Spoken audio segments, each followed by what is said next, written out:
8 hours in, your spine hates you, the cabin's freezing, and the guy in front just fully reclined into your tray table. Welcome to long-haul economy. This isn't just a flight, it's an endurance test with bad lighting, recycled air, and a soundtrack of coughing, crying, and clinking soda cans. But you don't have to suffer through it. This video gives you the real tools to survive. What to wear, how to sit, what to pack, and the tiny things that make a huge difference when you're stuck in a flying tin can for half a day. Let's get into it. And one tip that most people don't realize until they're already halfway to jet lag and regret, you'll want to hear that one before your next flight. Let me guess. You skipped breakfast, sprinted through the terminal, and now you're finally on board, starving, only to find out dinner is being served in 5 hours. And when it finally shows up, it's some mysterious tray of rubbery chicken swimming in gravy with a side of regret. Here's the deal. Airplane food is hit or miss. Mostly miss. It's often too salty, too processed, and arrives at the weirdest times, like midnight, just as you're about to drift off. That's why smart travelers pack their own stash. A few light snacks can completely flip your flight experience. Think trail mix, dried fruit, a peanut butter sandwich, stuff that holds up well and won't wage war on your digestive system at 35,000 feet. And speaking of digestion, ever wonder why you get extra gassy when flying? It's not just you. The change in cabin pressure messes with your gut. Air expands, and yeah, that includes the air inside you. So, maybe skip the dairy-heavy snacks and greasy chips. Your seatmates will thank you. One more thing. If you're bringing fresh fruit or veggies, eat them before you land. Many countries have strict customs rules about produce. No one wants to be the person explaining a banana to Border Patrol. Want to eat sooner, feel better, and avoid the mystery meat tray that shows up just when you're about to fall asleep? There's a trick for that. Request a vegetarian or vegan meal when you book your flight. Most airlines let you pre-select a special meal, and plant-based options are usually served first, no matter where you're sitting. That means you eat earlier, settle in faster, and aren't stuck waiting while the cart rolls slowly from row 1 to row 52. But it's not just about timing. Vegetarian meals tend to be lighter, easier to digest, and less salty than standard airline fare. That matters more than you think when you're flying at altitude. Heavy meals can leave you bloated, uncomfortable, and wide awake when you're supposed to be winding down. Eating something light and clean helps your body relax, reduces the chance of indigestion mid-flight, and makes it easier to sleep. Plus, you're less likely to land feeling sluggish or dehydrated. So even if you're not vegetarian in daily life, ordering that meal on board, totally worth it. You've got the miles. You just never use them, because maybe one day, you'll book that dream trip to Bora Bora. Newsflash, today is that day. If you're staring down a 14-hour flight in economy, this is the moment you cash in. No need to blow them all on first class. Unless you can, then do it. Even a small upgrade to premium economy makes a world of difference. A few extra inches of legroom, a better seat angle, a quieter cabin, real silverware maybe, and the feeling that you didn't just survive the flight, you actually lived through it with dignity. Too many travelers hoard miles like they're saving for an airline apocalypse. But what's the point if you show up to your destination already fried? So go ahead, use the points. Treat yourself to space, rest, and a better tray table experience. You've earned the miles, and you've definitely earned the upgrade.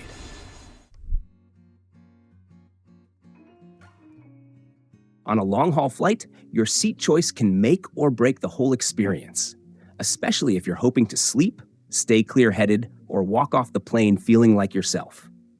If sleep is your goal, always go for a window seat. It gives you something to lean against, no one's climbing over you, and you can better control the light. Just make sure to choose the side you naturally sleep on. It'll make nodding off a lot easier. But window seats come with a catch. They get cold. That outer wall of the plane?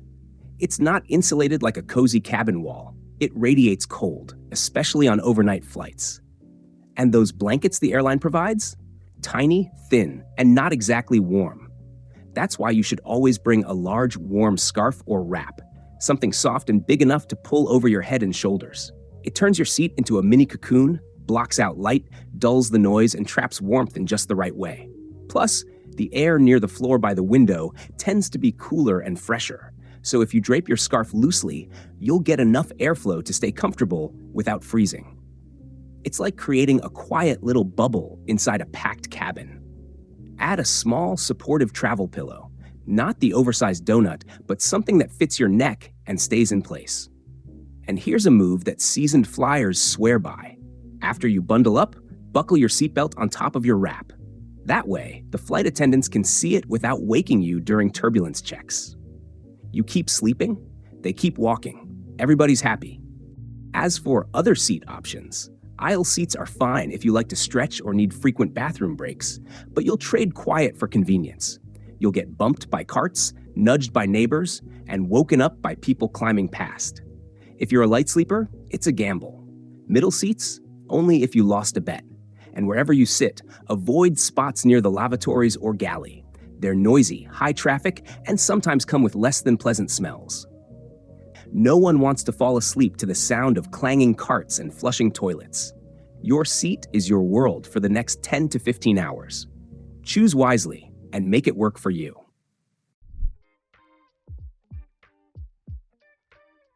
When it comes to long-haul flying, your outfit isn't just about comfort, it's about survival.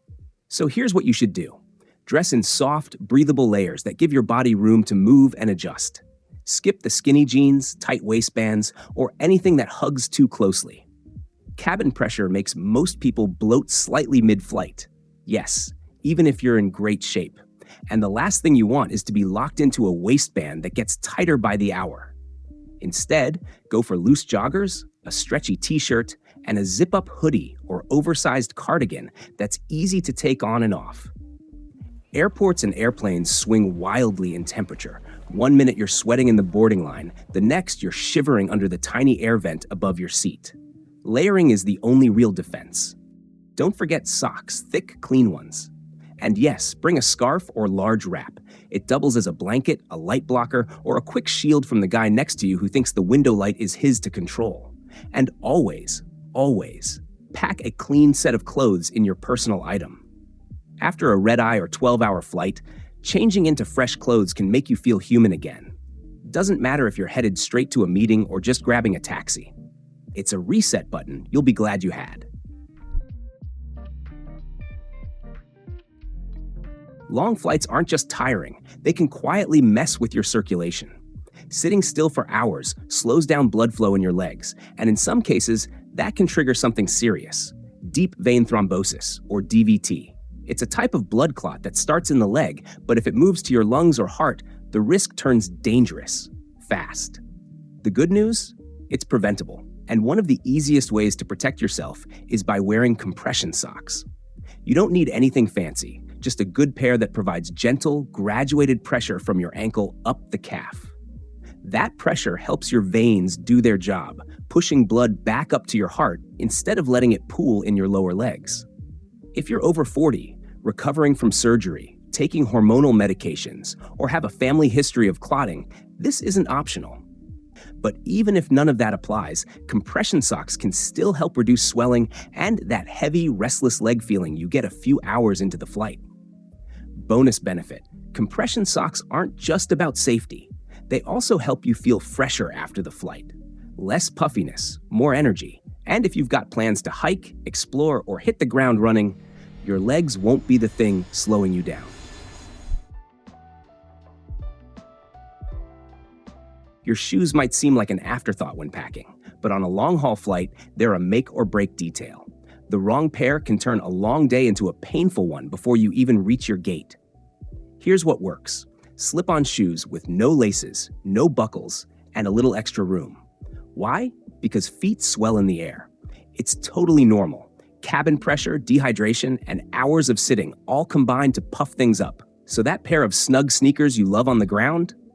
Mid-flight, they'll feel like a vice grip. Instead, wear shoes that are easy to slide off and back on without a struggle. That's not just for comfort, it'll save you time at security too.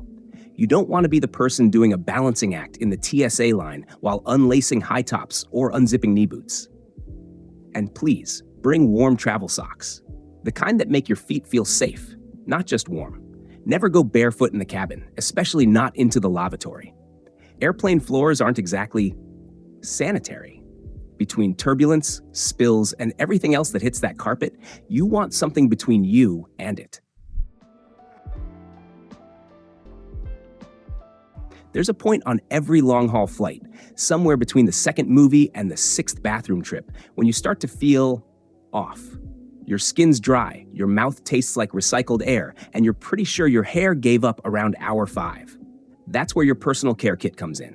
Pack a small pouch with the essentials you'd want access to mid-flight. Toothbrush and toothpaste, face wipes, lip balm, hand cream, deodorant, maybe a travel-size hairbrush or dry shampoo. Keep it in your personal item under the seat, easy to grab without digging into your overhead bag. Why does this matter? Because small routines give you back control. Brushing your teeth before landing, freshening up your face, changing into clean underwear. These tiny habits reset your energy and mood when the flight starts to drag. Pro tip: include a backup pair of underwear and socks in case your checked luggage goes missing. It's not dramatic, it's just smart planning.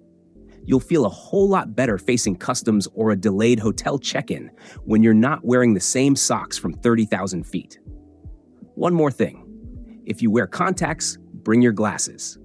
Cabin air dries out lenses fast, and waking up with dry eyes and no backup plan is not how you want to start a trip.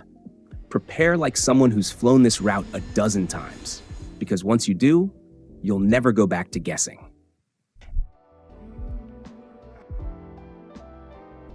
Airplane cabins have a very specific smell.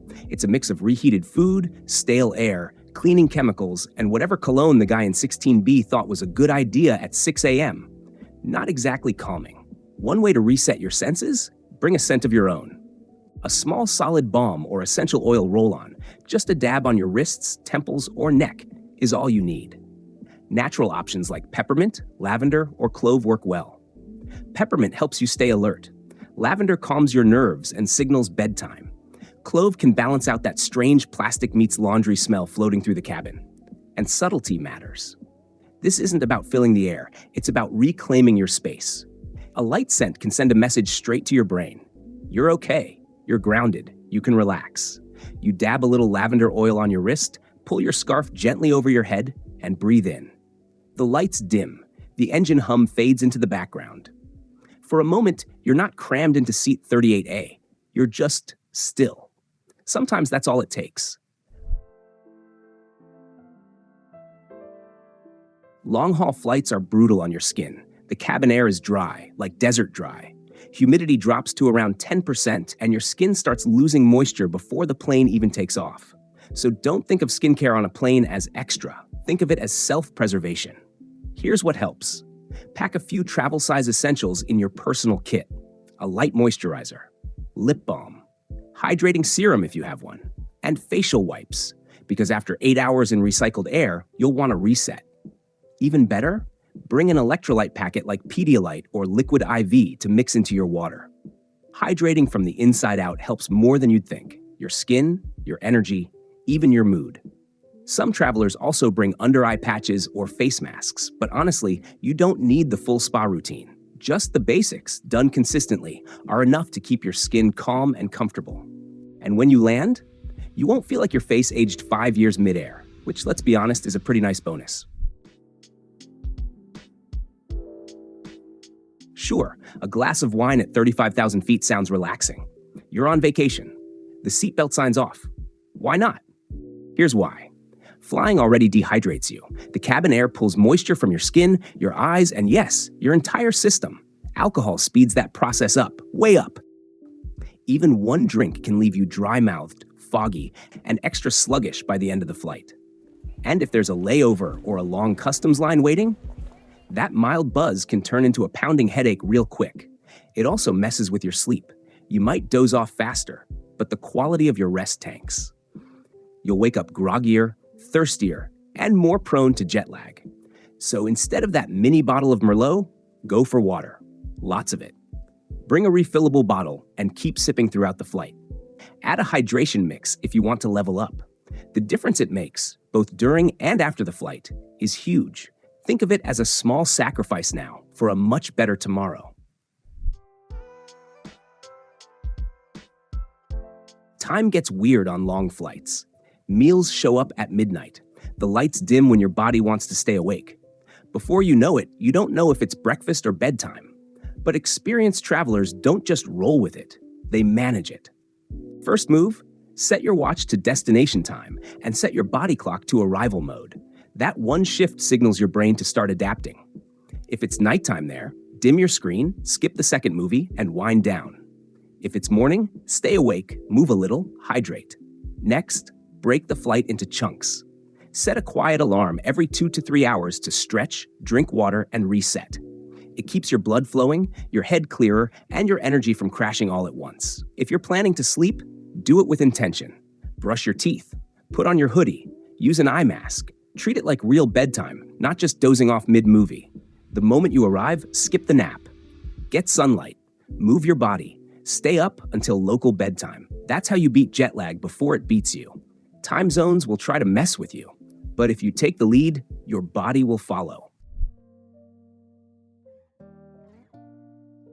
You'd think being stuck in a seat for 12 hours means you'll finally catch up on sleep. But halfway through hour 4, when sleep won't come and the cabin lights are still on, you'll wish you'd packed something to do. Don't rely on in-flight entertainment. Screens glitch. Movie choices disappoint. And some airlines don't offer seatback screens at all. They stream through their app, which only works if you downloaded it before takeoff. So here's what to do. Before you leave home, load up your devices. Download a few movies or episodes of a show you love. Add a couple of podcasts, maybe an audiobook you've been meaning to start. Keep everything offline and fully charged. Prefer analog? Toss a paperback or Kindle in your bag. Bring a small journal. Even a simple puzzle game can save your sanity when the flight hits that weird, restless middle stretch. And don't forget sound. A good playlist, especially something calming or familiar, can help you tune out the noise, settle your nerves, or even drift off if sleep finally shows up. Keeping your mind gently occupied makes the flight feel shorter, smoother, and surprisingly more pleasant. Because nothing drags time like watching the seatbelt sign, again, with nothing to do.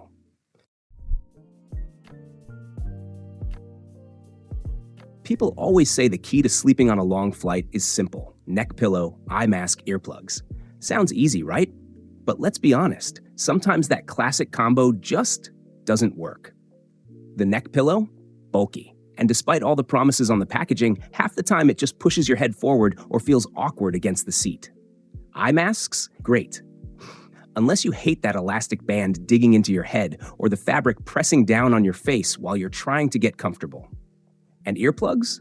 Sure, they block out noise, but they can also block out too much, making you feel cut off and weirdly vulnerable in a public space. So here's a smarter alternative. Pack a soft hoodie, specifically one made of merino wool or similar material. Look for one with a double-layered hood. When you pull it over your head, it gently blocks light like a soft eye mask, but without that suffocating feeling. It also muffles sound just enough to relax you, without making you feel disconnected from what's going on around you. Plus, it keeps your head and neck warm in cold cabin air. It's comfort, calm, and subtle privacy, all in one move. And don't underestimate routine. If you usually brush your teeth, stretch a little, or meditate before bed, do it on the plane too. It doesn't have to be elaborate. Just mimic the same cues your body knows from home. That way, when you settle into your seat and dim the lights, your brain goes, "Oh, it's bedtime." Now let's talk headphones. Over-ear ones block noise well and sound great, but they're hard to sleep in if you like to tilt your head.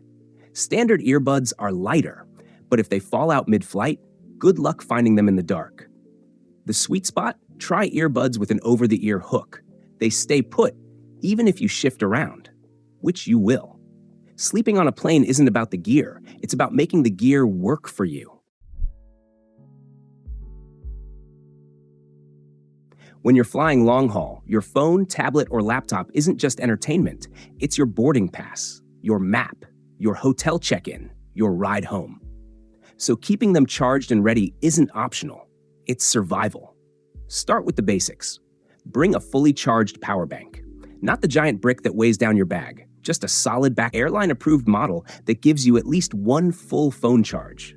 Keep it in your carry-on, not your checked bag, not tucked in deep where you can't reach it mid-flight. And yes, remember the golden rule: power banks must go in your carry-on. TSA doesn't allow them in checked luggage. Don't learn that the hard way at the security line. Next, bring your own charging cable, even on flights that offer outlets, because sometimes they don't work. Sometimes they're taken. And sometimes you're seated in the one row that mysteriously doesn't have any. If your airline has USB ports, great. If not, that power bank is your backup plan. Before you leave home, charge everything to 100%. Tablet, headphones, phone, watch, whatever you're bringing. It sounds obvious, but you'd be amazed how many travelers realize they're down to 20% before the plane even pushes back from the gate. Now let's talk internet. If you're landing in a new country, don't wait until arrival to figure out data. A global SIM or eSIM lets you connect the moment wheels touch down. That means no hunting for Wi-Fi, no overpriced airport kiosks, no panic when you can't reach your ride or pull up your hotel info. When your tech works, travel feels easy. When it doesn't, you're stuck. So stay charged, stay connected, and keep control, no matter what time zone you're in.